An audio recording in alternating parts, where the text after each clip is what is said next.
cheque sa yung disbursement po nila by checks po, hindi po cash po. Masasabi nating once in a lifetime yung ganitong amount in cash. Pwede po.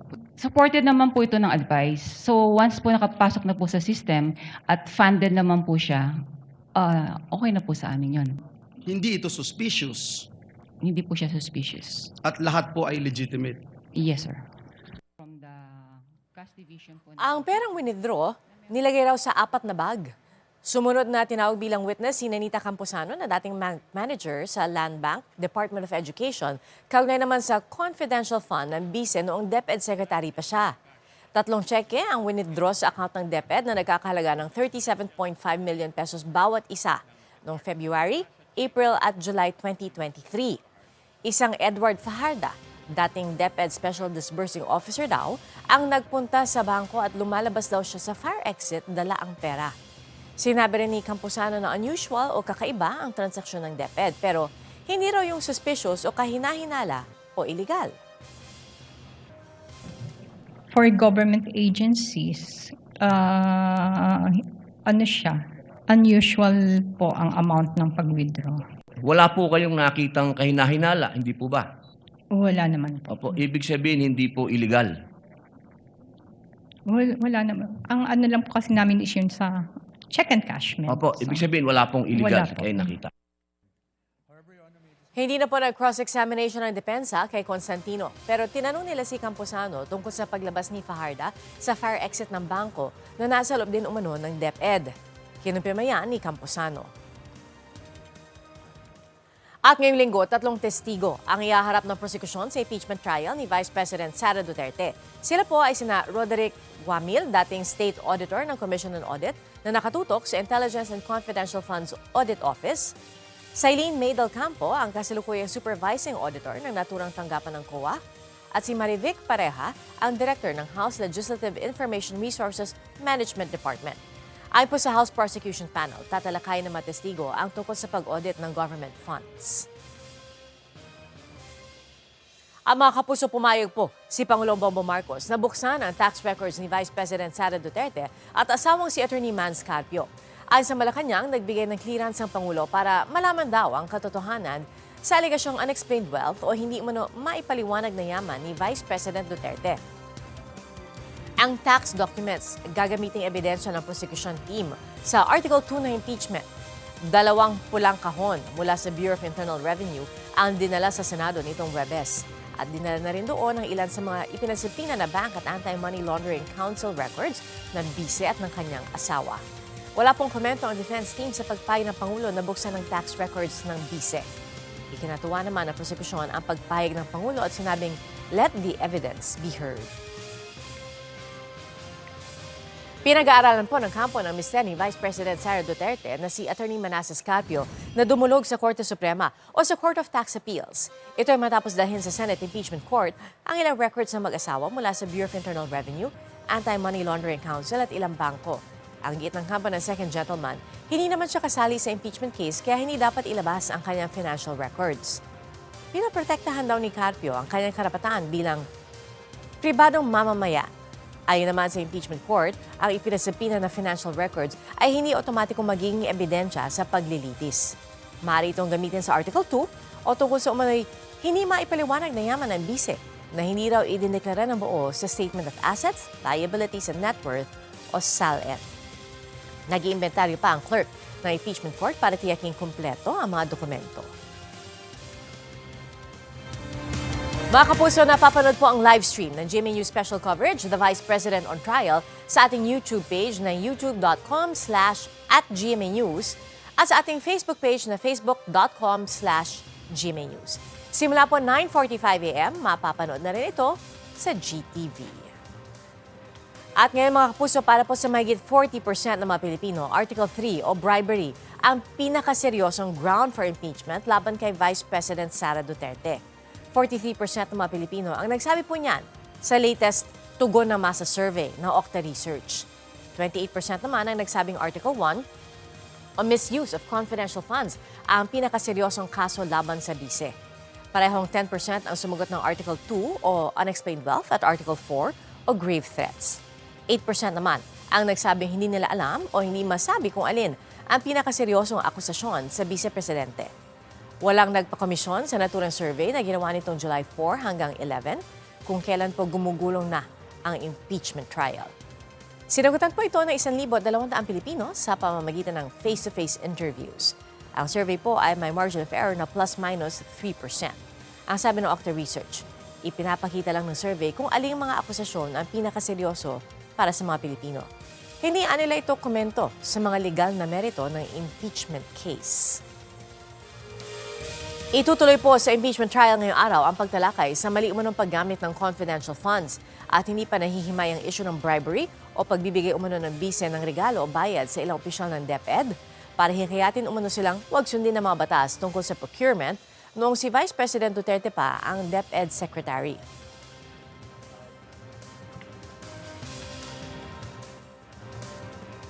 At mga kapuso, kasama po natin dito sa studio si dating Integrated Bar of the Philippines President, Attorney Domingo Cayosa, para po samahan po tayo ngayong araw na ito. Mula umaga hanggang hapon. Attorney, good morning po sa inyo. Thank you for joining us today. Good morning, Pia, at magandang umaga po sa ating mga kababayan. Well, Attorney, I'm sure nasusubaybayan nyo yung buong impeachment trial. Ano po ang aabangan nyo today, this week, o day 11? Aabangan natin yung testimonya ng mga taga-COA sapagkat napaka-importante yon at makikita natin kung tama ba ang pag-disburse, tama ba ang pagdokumento at naayon ba sa batas yung paggamit ng malalaking intelligence and confidential funds sa opisina ng Vice President at saka ng Department of Education nung secretary pa siya.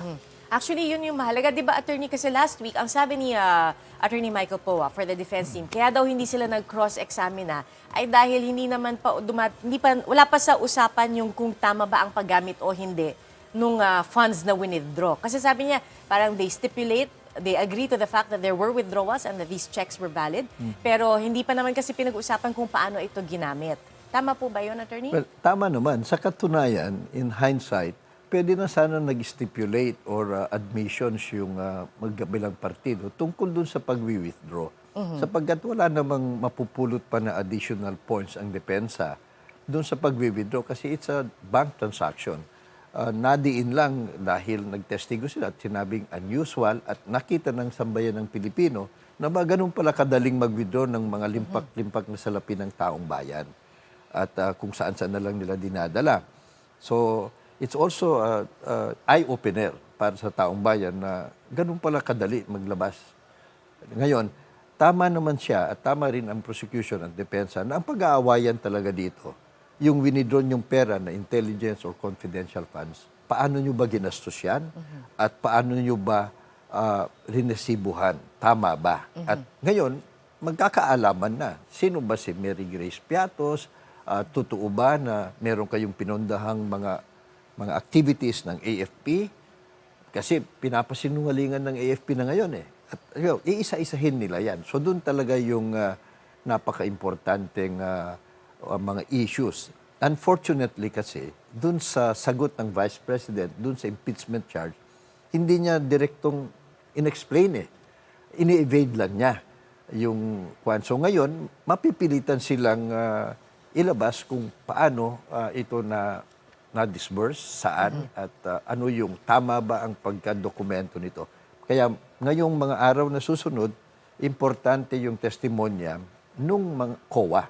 Kasi sila ang nakakaalam at hawak nila yung mga disbursement forms, yung mga vouchers at yung mga disbursement reports, kasama na rin yung mga supporting documents dun sa paggasta ng intelligence and confidential funds. Pero, Attorney, kapag ang expectation ba natin kapag sumalang na ang mga testigo mula sa COA, maidedetalye nila lahat ng mga ito? Well, dapat, kasi hawak nila yan eh. Under the, meron kasi PIA, 2015 pa, meron yung joint circular ng COA, DBM, DILG, GCG, na kung saan nakadetalye doon sa COA Circular 01, no?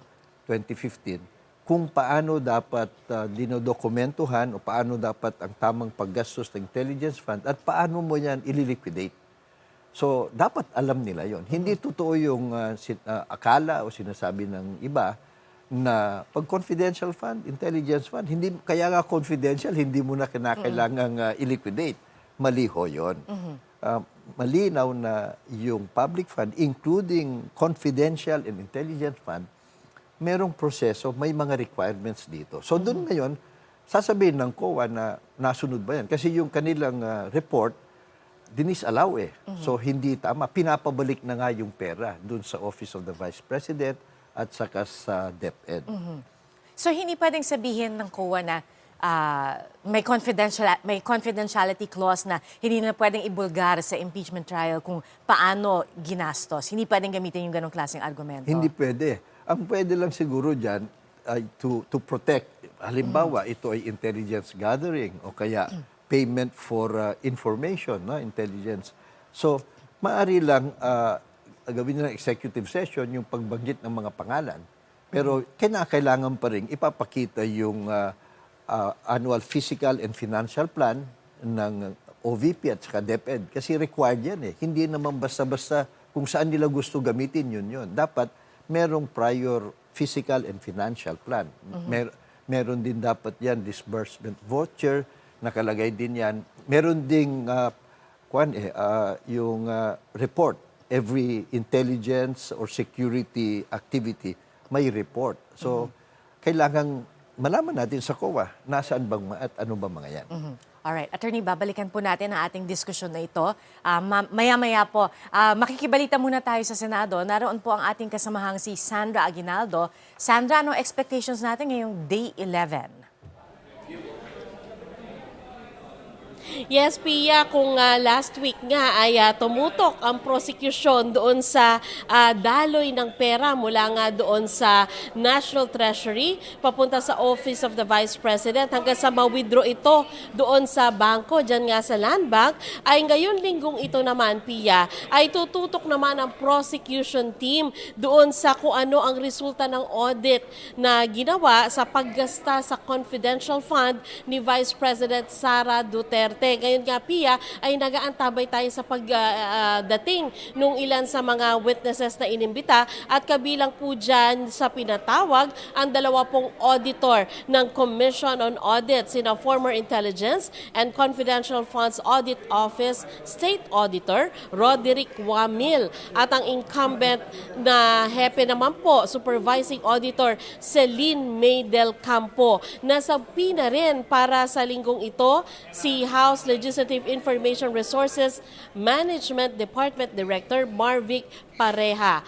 Ang target pa rin, Pia, sa ngayon ay isang witness kada araw pero nakita naman natin sa mga nagdaang araw na inaabot ng at least 2 days, no? Bawat isang witness, pero inaasahan natin ayon sa prosecution na maaring darating dito mamaya yung 2 auditors at maaring isa lang yung sa una yung hepe na kasalukuyan ng Commission on Audit Intelligence na siyang nag-imbestiga dito. Matatandaan noong Miyerkules, nag-testify ang 2 dating manager ng Land Bank sa pag-encash ng ilang checking may kabuang halagang 600 million mahigit para sa Office of the Vice President at Department of Education. Sa ngayon, Pia, habang nagre-report tayo, nakikita na nga natin, may ilan-ilan na dumarating at isa sa nakita natin ay miyembro po ng depensa na siyang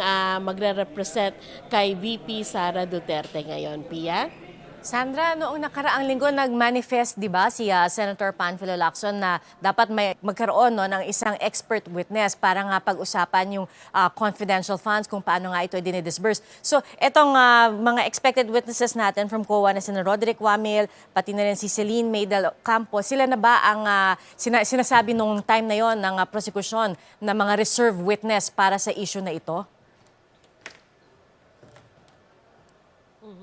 Base dun sa sinabi ni Senador Panfilo Lacson ay isa sa tinutukoy niya doon ay maari yung mismong resource person na maaaring makapagsabi no, kung paano ginagamit yung confidential fund. Gaya halimbawa dun sa hanay ng AFP, PNP or intelligence community dahil ayon sa kanya, sa pagkaalam niya, na-share din niya last week na ang pagkuha raw ng confidential fund ay pag winidraw sa bangko, parang ang pagkaalam niya ay hindi ito bulto-bulto pero as needed. So sabi niya kailangan merong ma-present din na gano'n. Ganun pa man, itong witness ngayong araw na ito ay makapagsasalita naman tungkol doon sa pag-audit. Kasi alam naman natin, Pia, at naririnig ko nga pinag-uusapan yun ng guest mo kanina, na syempre yung Office of the Vice President at DepEd, i-report din naman nila sa COA kung paano nila ito ginamit. Lamang ito po ay nasa selyadong envelope at hindi basta-basta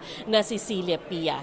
Alright. At Sandra, syempre isa rin no, dun sa mga pinag-usapan na noong nakaraang linggo ay ang paghahain ng ethics complaint laban kay Senator Pia Cayetano. Although nilinaw no, ni Senator Tito Sotto na ito ay hindi tatalakayin sa loob ng impeachment court unless magkaroon ng manifestation from either the prosecution or the defense or one of the senator judges. Pero meron ba tayong update tungkol sa kung ano ang maging aksyon ng Senado tungkol dito? Yes, Pia, yan nga yung itatanong din natin sa mga senador sa kanilang pagdating kung magkakaroon tayo ng opportunity. Kasi last week ay nung na-file yan, Pia, ay wala nang oportunidad pa no, para ma-follow up ito. Pero ganun pa man, ang usual process naman yan ay makakalendaryo pa rin yan at dadaan sa Committee on Rules. At isa nga sa eksperto dyan ay yun din, si former Senate President Tito Sotto. Kaya abangan natin yung update mula sa kanya sa issue na yan. Pia? Alright, Sandra, at tayo ay makikibalita ulit kung ano yung mga expectations at kung sino-sino pa yung ibang darating dyan sa Senado maya-maya. Maraming salamat sa iyo, Sandra Aguinaldo. Attorney, ayan na yung pinag-uusapan na nga natin. Naumpisahan na natin yung diskusyon natin with Sandra about yung request ni Senator Panfilo Lacson para sa isang expert witness para pag-usapan kung paano nga ba dapat ginagamit ang confidential funds. So, ang paglilinaw ni Sandra, hindi niya ibig sabihin na yung taga-COA, di ba? Pero kung sino yung tumanggap ng confidential funds. So, pero pag ganun ba, attorney, pwede ba na ang senator judge ang hihiling ng isang expert witness or kailangan niyang i-manifest tapos prosecution or defense pa rin yung formal, syempre, na mag-request or magpipresenta? Well, yung kanyang manifestation ay paglalahad lang ng kanyang view. Ang magdidesisyon dyan, yung prosecution, whether or not mag-represent pa sila ng isang practitioner sa security sector. Kasi nga, security or intelligence or confidential fund ito eh. But yung COA, ang pinaka-competent na magsabi ano ba yung mga alituntunin. Kasi COA circular yung na relevant dito eh. Yung siguro gusto niyang point of view, yung bang ano ba yung kalakalan dun sa mga security agencies na regular or palaging gumagamit ng intelligence or confidential fund. Kasi ang intelligence and confidential fund, yan dapat ay ibibigay lang dun sa mga agencies of government o units of government na merong national security or peace and order function, yung intelligence and functions, intelligence gathering. Kasama na yung LGU to a certain extent.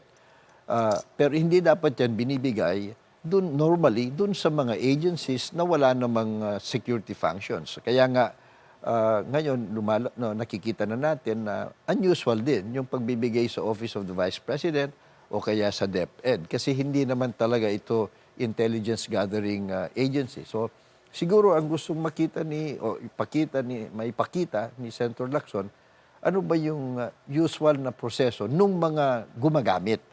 Ito kasing sa COA naman, ano ba yung requirements ng batas para maging legal yung paggamit mo ng intelligence fund? Kanina nabanggit nyo, attorney, na meron ng disallowance, di ba? Nagkaroon ng notice to disallow. So, ano ho yung implikasyon nun kapag meron kang, kung na-disallow na nga yung fund na pinabalik sa iyo yung pera, anong implikasyon nyo sa tingin nun dito doon sa kaso ni Vice President Sara Duterte? So, meron ng prima facie finding ang COA kasi ang COA naman yung constitutionally mandated agency na nagbabantay sa kaban ng bayan. So dun sa tingin ng COA, hindi tama yung paggamit mo dyan. Of course, ang kanilang hindi pa yan final. Pwede pang question sa court. That's correct, but there's already a prima facie finding ng COA. Yung commission as a whole na ito, hindi lang ito yung mga preliminary reports. So, pwede nang basehan yan for this impeachment case. Kaya nga ngayon, mabibigyan ang Vice President ng pagkakataon when they present their evidence na tama ba yung paggamit at tama ba yung pagliliquidate? Sumunod ba sila sa batas at ito ba talaga nagamit? That's very important kasi pag disallowed na yung fund o kaya hindi ma-account o hindi maipasa sa audit yung paggamit ng anumang pondo, including intelligence and confidential fund, ang presumption ng batas by jurisprudence is that ginamit mo yan for your own personal benefit. Meron na ho kasing mga Supreme Court rulings no dun sa kaso ni Mayor Dato Tumanggol sa Lanao and then na-reiterate yan dun sa kaso ni Mayor Martinez ng Caloocan na kung hindi mo maipasa sa audit, hindi mo maipaliwanag o hindi tama ang pagka-disburse o kaya pagdokumento ng mga ito, ang presumption is kinuha mo yan for your own personal benefit. So, yung sa normal na proseso, kapag nagkaroon ng disallowance, anong susunod na hakbang dapat ng COA? Ang susunod, sabihin nga, pinapabalik na nila. Pinapabalik. So, Oo. pero pagkatapos nun, kakasuhan na. So, I mean, outside the impeachment court, magkakaroon ng criminal and administrative It case. could be a basis. Yung pag-finding ng COA could be, of course, it's within their power na ipabalik yung pera. At yung finding na yan can be the basis for either administrative case or a criminal case. Okay. Separate, in the case of the Vice President, separate from the impeachment case. So that's what we are expecting to hear from the witnesses today, no? Kung parang kung paano umabot dun sa punto na nagkaroon ng notice of disallowance. Yes. Oo. So para ipakita sa taong bayan, kasi ngayon the status is disallowed na yan. So wala nang duda ang COA doon. So sasabihin nila bakit ito disallowed. So i-detalye nila alin ba sa mga transaction ang disallowed at bakit. Yun ngayon ang sasabihin nila. Alright. Pero kapag ganun ba, attorney, kasi syempre, ang expectation natin, yun ang ilalabas, no? Yun ang gustong sabihin ng prosecution na dahil nga meron ng ganitong notice of disallowance, gaya ng sinabi niyo, there's already a presumption na hindi ginamit ng tama yung confidential funds. So, what can we expect on the part of the defense? Paano nila ito pwedeng ipagtanggol in a sense? Ang gagawin dapat ng depensa, doon pa lang sana sa sagot nila, dinitalye na nila na hindi dapat ito disallowed at hindi ito illegal kasi ganito ang aming ginawa. So, bawat transaction, every centavo doon sa 500 or 600 million na winidraw nila, kasi maliwanag yun, ipapaliwanag nila. O kaya, kung anumang transaction doon na question o kaya hinatulan ng COA na disallowed, i-explain nila ang side nila. Hindi kasi sila sumagot ng maayos doon. Ina-avoid lang nila. So ngayon, kinakailangan persadong mag-explain sila kung meron man silang explain. Halimbawa, yung mga Mary Grace Piatos, kailangan patunayan nila na meron talagang tao na ganyan o kaya yan, alias lang, pero ito yung totoong tao na binigyan namin. So kinakailangan may tatayong tumanggap dyan. Hindi pwedeng mga pangalan na yung halimbawa, yung nakita ng COA na napakaraming mga resibo, iba-ibang tao, pero iisang handwriting lang ang pumipirma o tumatanggap. Papaliwanag din nila yon. Yung sinasabi nila na meron kaming pinondohan na activity ng AFP at doon namin ginamit so many millions. Pero sabi naman ng AFP, wala kaming natanggap kasi sa activity na yan, meron kaming sariling budget. So ngayon, ipapaliwanag ng OVP yung mga ganyan. So, kasama na rin dyan yung mga paglalatag ng mga supporting documents dun sa mga vouchers, mga resibo, at yung mga plano nila. Kasi ang confidential fund, intelligence fund, na di-disburse yan, hindi yung quarterly. Dapat per project, per program, na nasa plano dapat ng ahensya na gumagamit nito. So, hindi pa rin maghintay. O hindi dapat. Oo. At saka dapat yan, after disbursing it, within 7 days, liniliquidate kung sino man tumanggap. And then quarterly, dapat may accomplishment report. So, tingnan natin kung meron mga yan. Alright. Babalikan natin ang ating diskusyon, attorney. Makikibalita tayo ngayon kay Ian Cruz, ang ating kasamahan, na nariyan rin sa Senado. Ian, anong update mo? Yes, Pia, ngayon na simulang nagdatingan na yung mga taga-prosecution, mga taga-defense, talagang lahat ay naghahanda na nga para sa Day 11 ng impeachment trial laban nga kay Vice President Sara Duterte. Siyempre, Pia, ngayon inaasahan yung ipipresentang witness ay yung State Auditor ng COA, kaya naman maiging paghahanda yung ginagawa nila. At sa panig ng depensa, natanong natin si Attorney Michael Powa kung gaya nung nakaraan, Pia, maalala mo, hindi nag-cross dun sa unang witness ng taga-Land Bank at may isang tanong lamang doon naman sa ikalawang witness sa taga-Land Bank din, si Attorney Powa. Pero sa pagkakataong ito, tinanong nga natin kung ganun din ba ka-smooth yung magiging daloy ng impeachment proceeding ngayong araw. Sabi ni Powa, may mga tanong sila sa magiging testimonya ng taga-COA na sasala nga sa witness stand dahil nais daw nilang tanungin kung ano nga ba yung nilalaman talaga nung findings nila kaugnayan, Pia, ng paggasta ng confidential funds ng Office of the Vice President at ng Department of Education na dati ring hinawakan ni Vice President Sara Duterte nung hindi pa siya nagbibitiw sa gabinete. So, Pia, kung nung nakaraan talagang mabilis yung daloy ng trial, baka ngayong araw na ito hindi sinasabi sa atin ni Attorney Powa kasi tinanong natin siya kung magiging madugo ba yung trial ngayon. Hindi naman niya sinasabing gano'n, pero definitely tatanungin nila itong taga-COA dahil nga kaugnay nung confidential funds, yung sinasabing alleged misuse ng confidential funds. Pia, nung Thursday, nandito rin tayo sa Senado at dinala dito yung mga bank at tax records ni Vice President Sara Duterte at naisumite halos lahat yun, Pia, at pati yung mga AMLAC records ni VP Sara, nung kanyang asawa na si Second Gentleman Attorney Manasseh Carpio, yung kanila pang mga kumpanya.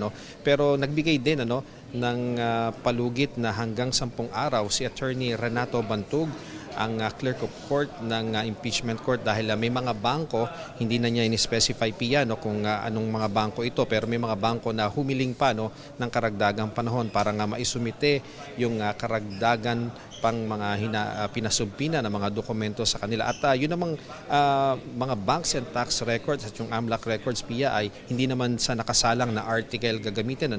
Ang pagkakaintindi natin ay doon yan sa umano'y unexplained wealth o hindi maipaliwanag na yaman ng bise na hindi pa naman nakasalang ngayon.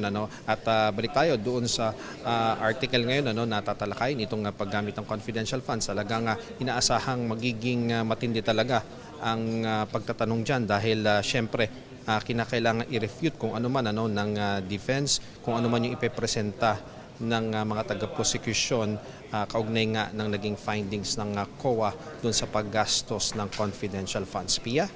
Alright, so Ian, linawin natin yung bank and tax records, yung AMLAC records na dinala noong Huwebes. Ito ngayon ay nasa kustodiya na ng Senado. Kasi di ba matatandaan natin, Ian, noong bago mag-umpisa ang impeachment trial, may mga records na dinala ng House, ng prosecution team sa Senado, pero ibinalik ito. So ito ngayon, nasa kustodiya na ng Senado.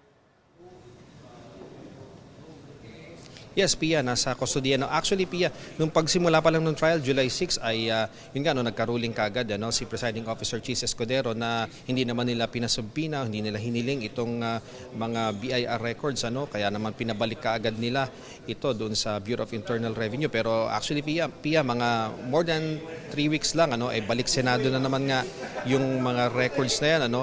At ngayon ay nasa pag-iingat talaga yan ng Secretariat at talagang ang pagkakasabi sa atin ni Attorney Renato Bantug talagang magiging metikuloso ang kanilang gagawing pagdodokumento at lahat talaga i-record nila sapagkat nung tinanong natin ano ba yung mga laman noon, sinabi sa atin ni Attorney Bantug na kung iisa-isahin nila nung Thursday yung mga dokumento, ay ang dami Pia. So kahon-kahon yun mula sa iba't ibang mga bangko. Yun nga, may AMLAC, may BIR records pa. So kung iisa-isahin pa nila yon nung Huwebes, hindi daw talaga matatapos. Baka abutin pa sila ng ilang araw. So ngayon, ang gagawin ng impeachment court ay talagang iisa-isahin na nila yan habang gumugulong ang mga araw. At ang understanding natin ay kapag natapos lamang yung metikuloso nila na pag-iimbentary, doon pa lamang po pwede itong ipakita sa magkabilang panig, sa depensa at prosecution. Pero yung AMLAC records, kailangan munang matapos yung tinatawag na in-camera view ng presiding officer ni Senador Chis Escudero. Ibig sabihin yung personal niya at pribadong pagtingin doon sa AMLAC records bago pa yan ipakita sa magkabilang panig. Pero syempre, Pia, lahat nung pinag-uusapan natin, lahat yan syempre kailangan may basbas ng impeachment court. So hindi naman basta-basta po pwedeng ipakita na lamang sa magkabilang panig ng hindi ito na nasasabi mismo doon sa open court. So hihintayin pa natin kung ano pa yung magiging development kaugnay nga doon sa mga bank at tax records na yan ng Vice President, ng kanyang asawa at doon sa ilan nilang mga kumpanya, Pia. Alright. Well, Ian, inaasahan natin alas 10 ng umaga mag-uumpisa ang impeachment trial. Pero di ba, Ian, may mga request si Senator Mixbiri in particular na kung maaari ay gawing 10:30 a.m. ang pag-uumpisa na ng impeachment trial. Sabi ni Presiding Officer Chis Escudero, pag-uusapan nila ito sa caucus. Kailan ba nakaschedule, Ian, yung caucus? Ngayong umaga ba or pagkatapos ng impeachment trial mamaya bago magsesyon? Well, Pia, we understand na ngayon ang caucus na yan at wala pa lang ibinibigay na panibagong update ang impeachment court. Kasi nga alam natin sinasabi ng mga ibang senador, medyo nahihirapan talaga sila, Pia, sa pagpasok ng 10 a.m. dahil lang talagang usual talaga na ginagawa nila dito. Alas 2 talaga alas 3 yung kanilang regular session kapag walang ganitong impeachment at yun namang mga hearing nila doon sa mga committee ay pwede namang gawing alas 11 o alas 12 o alauna.